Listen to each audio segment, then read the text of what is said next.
Good morning, my name is Joel, and today we are going to do the air brake test. The first thing, what you see on your chair, you're gonna check your seatbelt.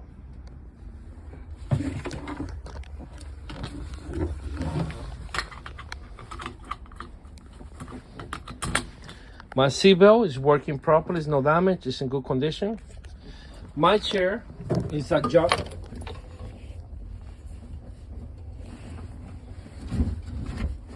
It's adjust to me. My brake pedal, my gas pedal, not sticking to the floor. So now I'm going to do my save start.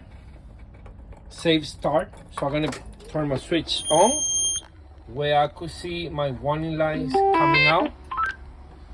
Remember, you're not going to turn the bus on. You're only gonna put the switch on accessory mode, where you could see your warning light. So we could see that the key is already on accessory mode.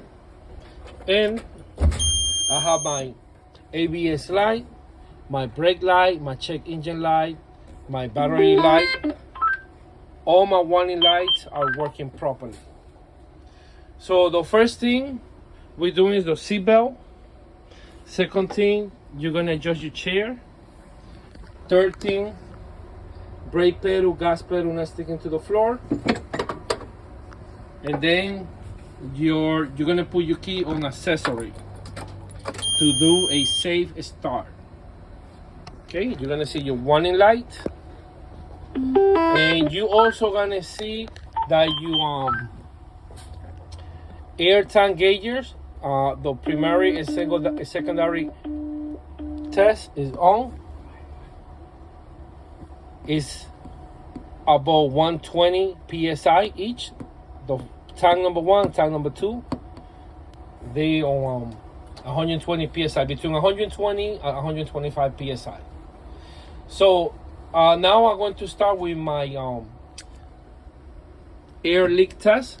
On my air leak test, the spring brake is going to be up, but the vehicle going to be on accessory mode, and you're going to be able to see your air tank around 120.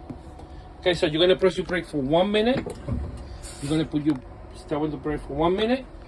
You're gonna count 1 minute on your watch or cell phone, and you're gonna check that your PSI, it do not lose no more than 3 PSI per minute on your gauges. So we wait 1 minute. Let's say that the 1 minute passed. So now you're gonna let go of the brake, and you're going to say that the gauges do not lose no more than 3 psi per minute. Okay, so that's the first test we have to do, which is the air leak test. Now the second test we're going to do is we're going to check that the warning device, the low air warning device, working properly. So when the gauges here go down, the PSI gauge go down to, or the air tank gauge go down to around 60 PSI, it should activate. Okay, so I'm gonna start pumping the brake. Right, I'm gonna put my hand on the steering wheel like this, and I'm gonna pump my brake. And then you're gonna see the gauges here going down. You see my low air warning device activated, and my weak one came down too at the same time. So now for my third air brake test, I'm going to make sure that my spring emergency brake is working properly. My spring emergency brake is working properly. So usually when you go down to 30 psi, this should activate. So now I'm gonna push the brake down, and I'm gonna push my spring brake down. So make sure you don't see the brake light here on.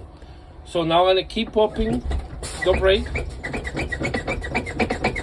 until it goes down to 30 psi.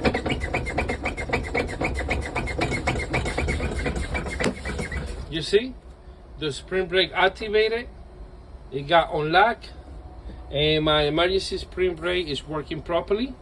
So now I'm gonna turn on my bus, and I'm gonna let it be some air.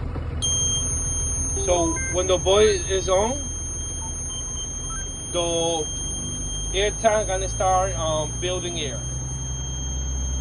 So when my air gauges hit 120 psi, the governor should activate and let go some air out.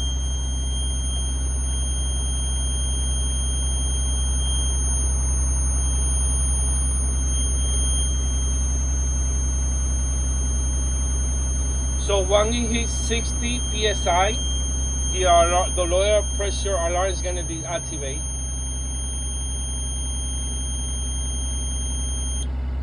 See, it's off now, and you can push your wheel wide, you can put it up, it should stay up.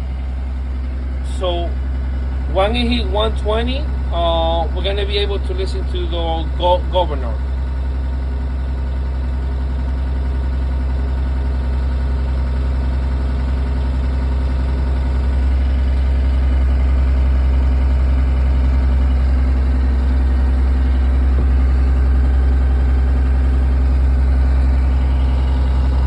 Almost there.